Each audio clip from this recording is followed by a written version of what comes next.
Ireland's Health Clinic on Today, sponsored by Boots, looking after your health. Now it is that time of year again where some of you and some of us inside here begin to suffer what Snuffle-roar. you kind of runny noses and stuff like that, and it's all down to the weather change, apparently. Apparently it is. So today we're joined in studio by Pharmacist Donal O'Sullivan. He's going to talk us through the difference between colds and flu and how we can help keep them at bay. Donal, you're very welcome. Great to see you. Thank you very much. So I suppose the dreaded flu, can you explain what it is and I suppose the difference between that and other viruses?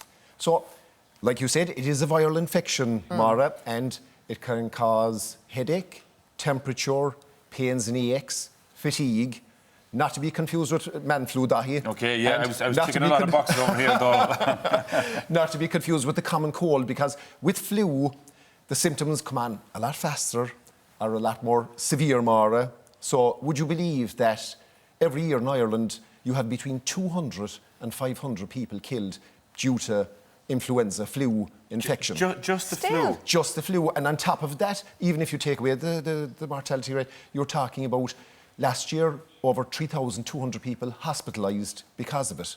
That's unbelievable. It's hard to believe. 3,000 people going to hospital and say, most people get a flu and they'll stay at home, and I suppose, and they try to get rid of it, but it gets so serious that they have to go to hospital. Do you know, actually, it's funny.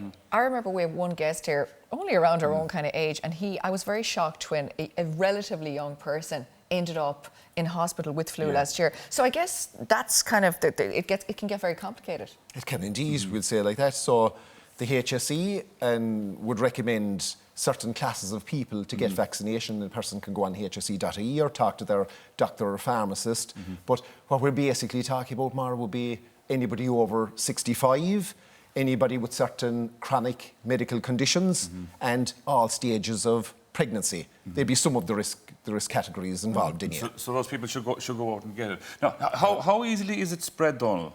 You see, winter time, don't we spend more times indoors, Daithi? Yeah. And then, if somebody has flu, they cough, it's transmitted by the droplets in the air.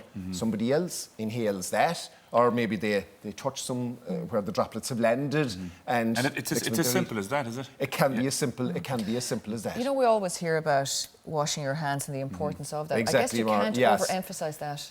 Regular hand washing, especially before eating, would be very important. And I suppose another thing too, Maura, is maybe sometimes all of us, we can be a bit too careless when we're coughing. You're better to maybe cough in your elbow. That's what they teach the kids at school now. Yeah, and cough in a tissue and bin it, because this idea of coughing into your hand, the next minute you're touching things all over the place. But you're opening doors and you're closing windows. You are. It's being passed along. You see, exactly, and germs everywhere like that. Off door handles and all that too. You see, like I said, you touch where that bug is, and then you're eating and you ingest it into your system, so you run the risk. Do you know how long the bug will stay alive? Yeah, I was just going to say how quickly. On a handle. I don't know for how long that would be now. I'm sure that there's research. It's best not put it there. Don't put it there in the first place. Regular hand washing, especially before eating. Because, like I say, when we were going to school, there was none of that being taught at all. It's only in the last couple of years you would hear now people sneezing into their elbow for the perfect reason that when you shake someone's hand or say how you keep it or something like that you're passing it on. So you don't pass it on like that. It's so important in here.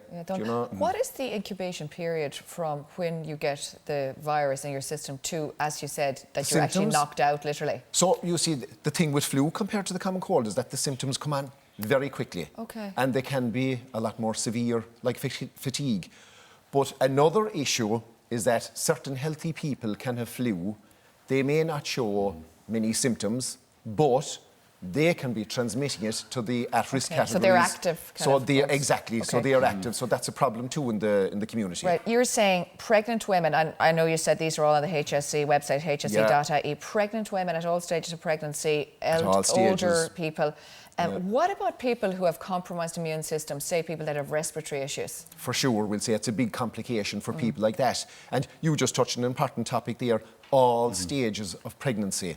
Because the World Health Organization are putting a huge emphasis now on vaccination in pregnancy, because a lot of people don't realise that it is possible, the potential is there, that if you get flu during pregnancy, that it can cause a lot of complications for the mother, even fatal consequences, premature birth, reduced growth in the fetus. And the advantage of the vaccine is that not only does it help protect the mother, but it can help The baby protect as well. The the baby fetus. for the first few months of Don't I suppose, of no life. matter what vaccine you're going to get or you want to get, you should always check with your GP first. Check with your GP first, or your pharmacist, and there's a lot of information on hse.ie. Is there anyone who shouldn't get it, Donal? Is there anyone who should not get the Exactly. flu There's a vaccine? consultation, basically, that has to be gone through. Like, you don't just go into your doctor or your pharmacist and he doesn't just pull out the syringe and jab you. There's a consultation that has to be gone through because people might be on combination checkpoint inhibitors. That's a type of medication. If somebody had a previous allergic reaction to a flu vaccine, that could be an issue. So there are certain things that we have to go through in the consultation with the person. Donal, what is pneumococcal disease? Pneumococcal disease then relates to illnesses caused by a bug called Streptococcus pneumoniae. Okay. And it can lead to certain types of pneumonia, which is a type of lung infection, or certain types of septicemia, blood poisoning, or certain types of meningitis, which relates to inflammation Is around that the brain. totally different now from the flu?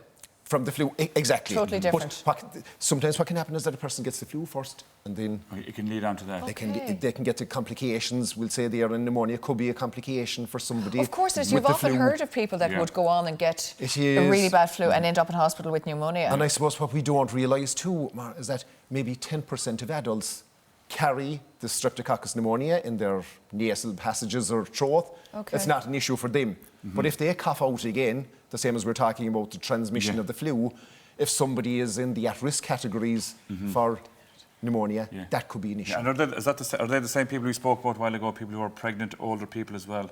So we'll say the HSE have a list again for people that are recommended online, to get the pneumococcal vaccination. And what you're generally talking about is people over 65, people with certain chronic medical conditions, so healthy individuals don't need to get the vaccine. Yeah, we don't need to get And the then vaccine if you're okay. People with compromised immune systems, they would be also one of the... But once again, a person needs to go on hse.ie or talk to their doctor or pharmacist because there are different vaccination protocols. Okay. Now, remind us again of tips for avoiding the flu. Lock yourself indoors and never go out Lock again. yourself indoors. Or maybe go out more. That's the key thing. Really, is it just general kind of cleanliness and hygiene? Well, I suppose the first thing, like we said, is the World Health Organization and the HSE recommend that the best protection against flu is vaccination. But it could take 10 to 21 days for the vaccine to kick in.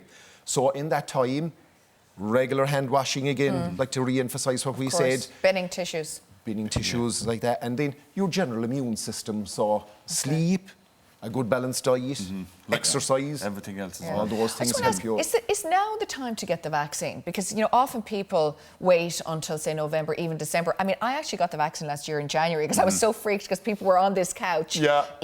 Healthy people who ended up in hospital at Christmas time. But is now the best time to get it before the winter kicks in? You see, it takes 10 to 21 days to kick in, Maura, so the earlier you get it... Is there any point in getting the vaccine when you have the flu? Is it too late? Has the horse bolted? Well, there's a couple of points. First of all, if you feel unwell or have a temperature or an infection, you're better to postpone vaccination. But when you've recovered from the flu infection that you may have, it could be still advisable to get the vaccine because remember, there are 4 different strains in the vaccine, so you may well want it doesn't give you the protection flu. Against... I think that myth was flying around the place a few years ago. Tis a dead vaccine. Tis a dead vaccine. No, it's a medicine. So like any medicines, there are the possibility of side effects, and the doctor or the pharmacist will go through that in the consultation with the person. And there are no new ages added to it, or basically it's just those groups that you talked about earlier on. It's not age. So pharmacies now are allowed to vaccinate from the age of 10 years of age. Okay. So that's different because before it was always you thought it was older. Yeah, and then we'll say that the doctors can vaccinate from 6 months of age.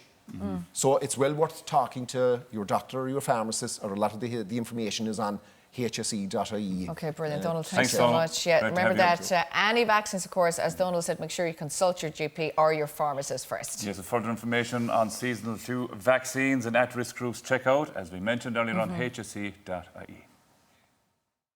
Ireland's Health Clinic on Today, sponsored by Boots, looking after your health.